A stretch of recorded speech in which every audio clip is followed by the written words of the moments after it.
Oh, come on. That's horseshit.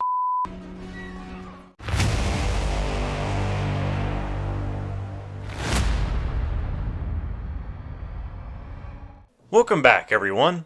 For Star Wars Month, we'll be checking out both the original Star Wars Battlefront games developed by Pandemic Studios, published by LucasArts. Battlefront was released in 2004, and Battlefront 2 was released a year later in 2005 for the PC, Xbox, and PlayStation 2. Both are conquest-type first-person and third-person shooter games. Overall, both games are still fun, but Battlefront 2 is still the better game in every way. I would describe the first Battlefront as a demo for the sequel. There's small quality of life improvements like being able to sprint, and able to switch classes at a control point. The first game you had to kill yourself in order to switch. Other obvious things like being able to play as a hero or villain from Star Wars, and space combat really shows the commitment Pandemic went to improve the game for the sequel, and they did it within a year. There are some other game modes like only heroes and villains and play as a Wampa, but I was having trouble with the Battlefront 2's UI and I wasn't able to play because this layout makes it almost impossible. As usual, we're going to go through the story, so spoiler warning, what I liked and disliked, and any funny or awkward moments that happened to me during my playthrough. Let's go take a command post, just like the simulation. First, some quick history. Pandemic Studios made a couple of video games, then got to make Star Wars The Clone Wars in 2002 for the GameCube, PlayStation 2, and Xbox. I actually remember playing this game, and as a kid, I had a blast. It came out months after the movie, Star Wars Episode 2, so it was like getting a sneak peek into events from the Clone Wars. Plus, in multiplayer, or rather 1v1, you could spawn in bots to create the feeling of building an army and sending it to your enemy and destroy their base. I wonder if this was early inspiration for Battlefront. Well, we got Star Wars Battlefront in 2004 and quickly got the sequel in 2005, which was rushed and LucasArts demanded a proper single-player campaign. Pandemic said they would need more time, but LucasArts told them to figure it out. Because the game was planned to come out the same time as the DVD release for Revenge of the Sith, Pandemic came up with telling the story of the 501st Legion across the Clone Wars and Civil War up until the Battle of Hoth. Then it seems Pandemic wanted to move on to other properties and went on to team up with EA and make Mercenaries 1 and 2. Then Lord of the Rings Conquest, which was basically Star Wars Battlefront, but set in Tolkien's Middle-earth. Their last game was The Saboteur before EA shut them down. Now many former employees work for studios like 343, Infinity Ward, Treyarch, and Respawn Entertainment. As for Battlefront, there were some portable versions of Battlefront like Renegade Squadron in 2007 for the PSP and was developed by Rebellion, the team who made Evil Genius. Then in April of 2009 came Mobile Squadrons by THQ Wireless. Then in November of 2009 came Elite Squadron from Rebellion again, which did have both land and space battles happening simultaneously. It also featured a strategy mode where the player can build troops and upgrade their armies. Because it's a portable game, it's not as in-depth as you probably think it is. Some of you are wondering, why wasn't there a third Battlefront? I mean, if the second game did so well critically and financially, and LucasArts were pumping out other spin-off titles for other platforms, well, either Pandemic didn't want to do a third game for LucasArts after the rushed development of the second game, or LucasArts decided to try their luck with a different team, so they assigned another development team called Free Radical. And they were pushing hard for land and space battles to be going on at the same time. They tried getting players to be able to jump into a starfighter and fly up to the space battle, or fly down and continue fighting on the ground. The single-player story was also going to be better by telling the story of a set of Jedi twins during the attack on the Jedi Temple, and some time into the Galactic Civil War. One brother turns to the dark side, and I imagine would be the final boss. So what happened? This all sounds great. Well, some reports say Free Radical worked on the game for over 2 years and lost the rights to develop the game. LucasArts wanted 100 player battles, but the game would slow down at just 20. The game took so long that concept art was made for a potential Battlefront 4. Co-founder Steve Ellis said the game was pretty much done, but LucasArts didn't want to commit on marketing it. All the game needed was just some bug fixing and it was good to go. However, an unnamed LucasArts employee says the project was missing deadlines and had trouble running at a steady frame rate, especially when transitioning from land to space. This was because Free Radical had most of its team working on another game at the same time called Haze, which, long story short, did not do well when it came out in 2008. It's hard to know what's more of the truth, but footage of the game is available on YouTube to check it out if you want to see what the game was like, as well as what the single-player story might have been. Now to move on to gameplay. The main goal of both games is conquest-based, either by taking all the control points, or until one team runs out of respawn points and the last soldier is defeated. You can decide to play during the Clone Wars as the Republic, or Confederacy of Independent Systems, CIS, or play during the Civil War as the Rebels or Empire. When you jump into battle, there's 4 unique classes to play. The infantry is a general unit with an assault rifle that most players and bots play. The sniper is best for taking out units at far range. The heavy weapons carries a rocket launcher for taking out vehicles. The pilot, who's good for repairing vehicles, turrets, and health and ammo stations. There is a 5th class that's unique to each faction. And in the sequel, they made some small tweaks to each of the classes, as well as added a 6th unique class to each faction. For now, let's focus on the first Battlefront. The single-player story is simply playing on each map in order of the Star Wars movies. They play a short cutscene from the movies, then play a short briefing. They make some small changes like only fighting Gungans in the first mission, or they might have a unique spawn point that can be destroyed like the shield generator on Hoth. But honestly, it's not a story mode. You can do the same thing in instant action by setting it up to play on each of the maps in that specific order. Some maps might have a 3rd faction, like the Sand People that fight both sides, so it adds some extra fun to have a unique 1v1v1, which I wish was available on more maps. Certain maps might have a Jedi hero, but they're controlled by the AI. Don't worry, they can't die and will go around taking out soldiers. It is the scariest thing when one of them is chasing you. They're Jedi, you don't just slaughter anybody. Ace, really, let's talk about this. Jeez. Oh god, he slaughtered all my friends. No, Mace, let's talk about this. Mace, you don't want to kill me. There's Galactic Conquest, which I still really like. It gives you that feeling of taking over a planet after each win, until you've conquered the galaxy. After 4 wins, if you are playing as the Republic or Rebels, you automatically take over the next planet you choose. But if you're playing as the CIS or Empire, the next planet you choose gets destroyed. If the enemy controls a planet, you need to win 2 battles in order to take it over. Once you win 2 battles on a planet, the planet is yours, and that planet has a specific bonus to use in the next battle. I always take over Tatooine first to get the Jedi hero. Republic has Mace Windu, CIS has Dooku, Empire has Vader, and Rebels have Luke Skywalker. After conquering all the planets, you fight on one last planet to win. There is instant action to set up your own rotation of battles and what faction to play. But other than that, Battlefront 1 doesn't have much to offer. I think the nostalgia is what makes this game fun and shows how simple video games were back then. However, nothing like this was on consoles, except for something like Call of Duty 2. If you had a powerful PC, you could play Battlefield 2 in order to get a similar experience. There was PlanetSide if you wanted a large-scale sci-fi multiplayer-only game, but Battlefront was for people who wanted to feel like they were in the Star Wars universe fighting a galactic war. And I would say they succeeded. Compared to video games now, Battlefront 1 feels like a game in alpha. Let's take a look at Battlefront 2. It still feels like the first, but now feels better polished. Hero-type units have been added. It appears that certain heroes are for certain maps, like Obi-Wan and General Grievous for Utapau. The heroes have a limited life that over time will slowly drain faster until you die. You get some health back for every kill. They also have an extra power like throwing their lightsaber, or using force push or pull.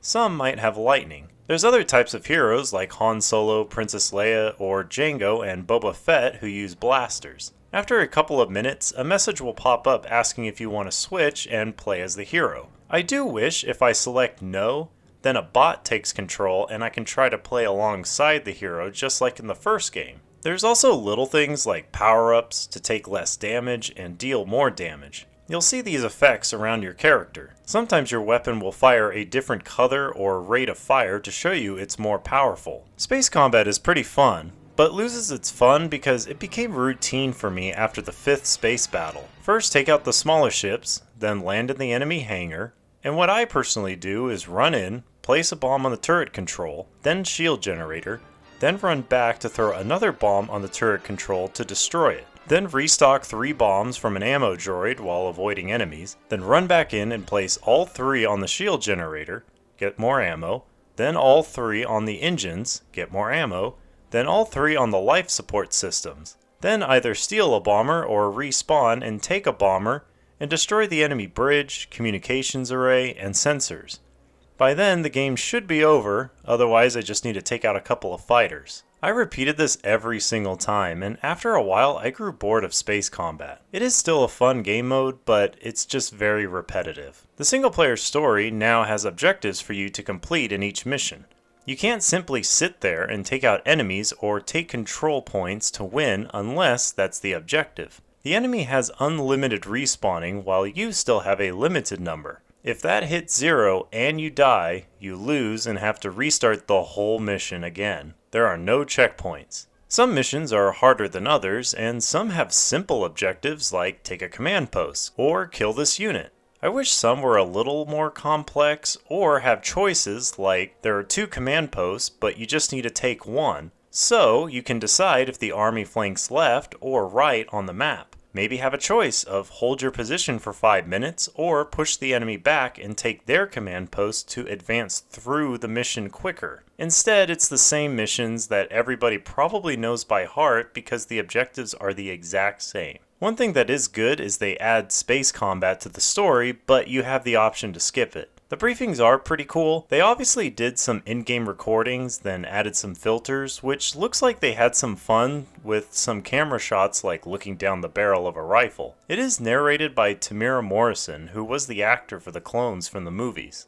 Galactic Conquest did get some changes. Now instead of simply choosing whichever planet to conquer next, now you have to build a fleet and move it across the galaxy and launch invasions on planets. If a fleet runs into an enemy fleet, they immediately fight a space battle. At the start, you only have access to the infantry class and must earn credits from winning or losing battles to unlock other classes and purchase bonuses like heroes, which are the most expensive. This was a great idea for a sense of progression. Once you've conquered all the planets and eliminated all enemy fleets, you win. Then there's instant action, which I remember having a lot of fun with the unique game modes.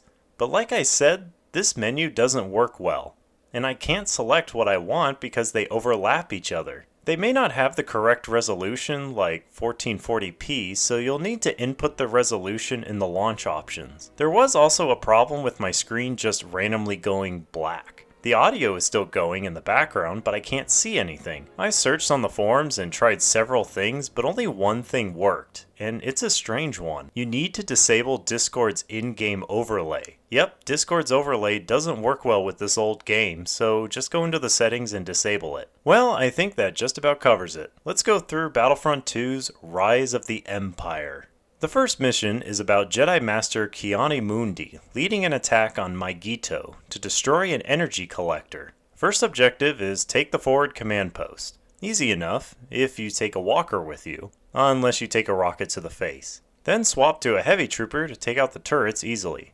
Now you can swap to Ki-Adi-Mundi, take out the generator, then take the command post, and take out 2 shield generators and take out the core inside. Then last objective is take the crystals back all the way to the start of the mission. Then the narrator says something about the success of the mission showed the Jedi could be fooled. And if they could be fooled, they could be killed. Next mission is a space one that serves more as a tutorial. It's the battle over Coruscant from episode 3. First take out a couple of fighters, then the frigate, then take out the enemy shields, then land inside and take out their engines. Lastly, take out their bridge to win. The cutscene quickly talks about how they lead the way for Anakin and Obi-Wan to rescue the Chancellor. If you notice, this is the hallway on Mustafar. Next mission is on the planet Felucia. The 501st was sent to liberate the planet from the CIS. First objective is to take out 6 of these creatures called Acklays. Pretty scary watching them chase you. Then defend the ATTE for 2 minutes. After that, you can switch to Jedi Master Aayla Secura. Grab the power cell and bring it to the TTE. Jedi do have super speed for their sprint. Last objective is to take out the turrets, probably best with a heavy trooper. The narrator says Aayla thought the 501st was the bravest soldiers she ever saw. I did notice in the cutscenes she has a purple lightsaber instead of a green one in-game. Next is a space battle over the Wookiee homeworld of Kashyyyk. First, take out the support ships, best to use a bomber, then take out the turrets. Next objective is fly back to your command ship and take a drop ship into the enemy hangar, except I crashed into 2 different ships. Now what's cool is this ship will serve as a respawn point. Only problem is the objective seemed bugged. I landed the ship, but it didn't update the objective. So I kept taking off and landing in different spots until I just decided to respawn at the ship and it finally updated. Then you need to destroy their engines and life support system. Lastly, take their battle plan holocron and take it back to your command ship. The next mission on Kashyyyk was actually a challenge, and I actually lost the first time. The first objective sounds simple, just hold the beach for 3 minutes. However, I got overrun and they took the command post, so I had to try again. This is where I began to enjoy the engineer because not only does he have a powerful shotgun type weapon for close combat, but he throws health and ammo, which to me feels overpowered. I'm able to stay in the fight a lot longer just by throwing these out. Next objective is falling back to the Wookiee base, then hold for 4 minutes, which will be tough. So it's best to move forward and try to hold them back, but they do seem to make a mad dash for the generator inside. I did switch to the clone commander who has a chain gun, which has infinite ammo, but it overheats if used for too long. Great for taking out lots of infantry. After that, you can take control of Yoda and take the command post to win. Next mission is the invasion of Utapau. First, take a command post. Then another command post.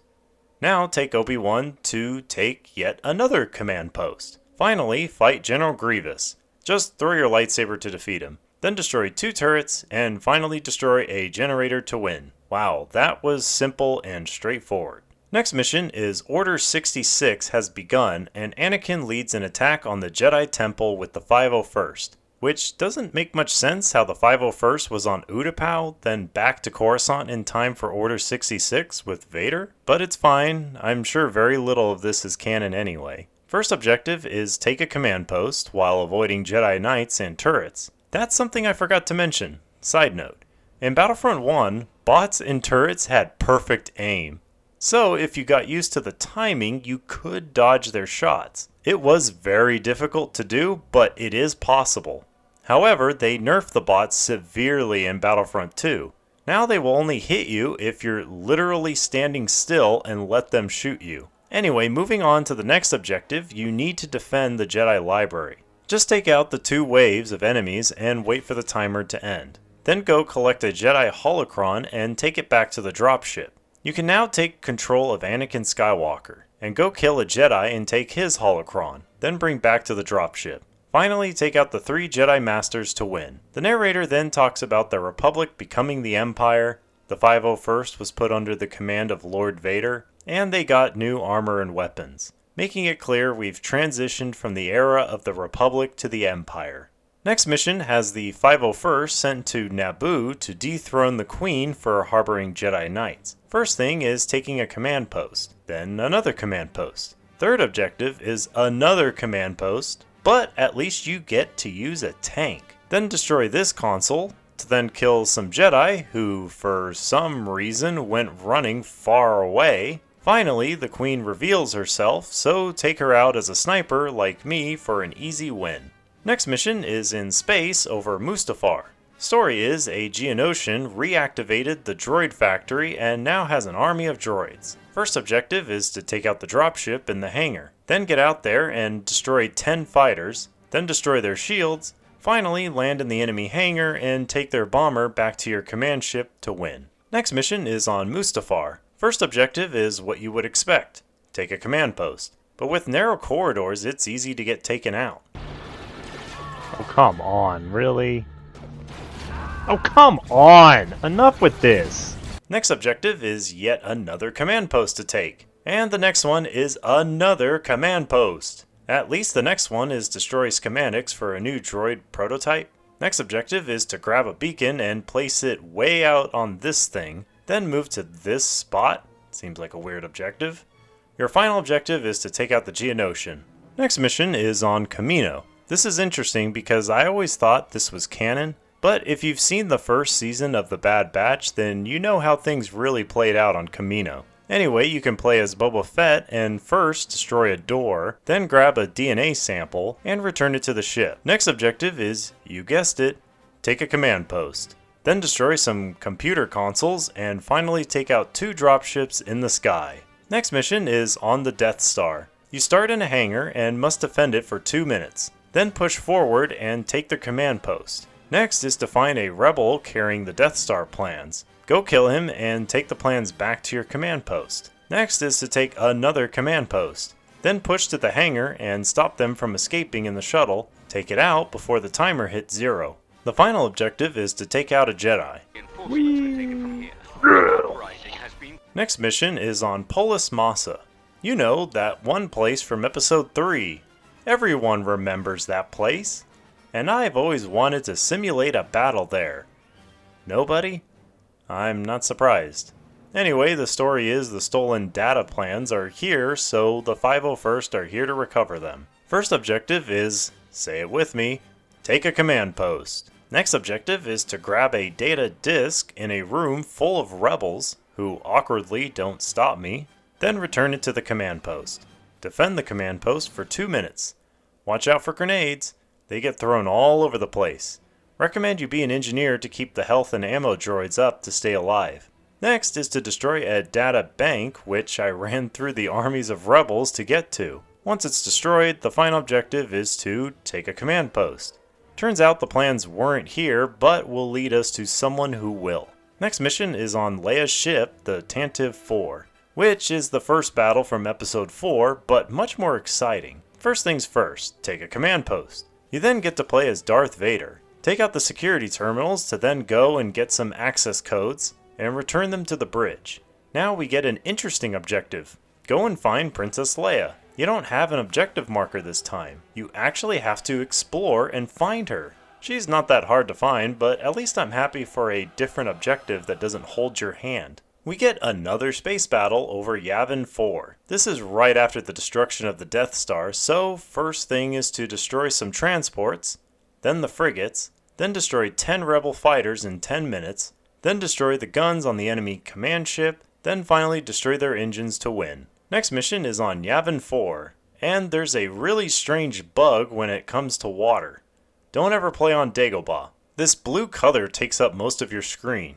Anyway, as you know by now, first objective is take a command post. Then second objective is to take another command post. Then third objective is another command post. However, once taken, you need to hold it for 2 minutes. They do send a lot at you, so being an engineer and throwing health and ammo to allies is a pretty good idea. Then run across the map and take a bomb from up here and bring it to the rebel base entrance.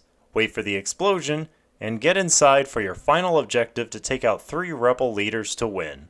We finally made it to the final mission, the Battle of Hoth. Keeping tradition going, we need to take a command post. At least you get to control an AT-AT. Helps clear the area and easily take it. Then take a Tauntaun and get taken out by a sniper. So try again and run across the open field and try to take that bunker. Oh my god, dude, these snipers have it out for me. God, come on. Once that's taken, you need to destroy the shield generator just like in episode 5. Best to do it with an AT-AT.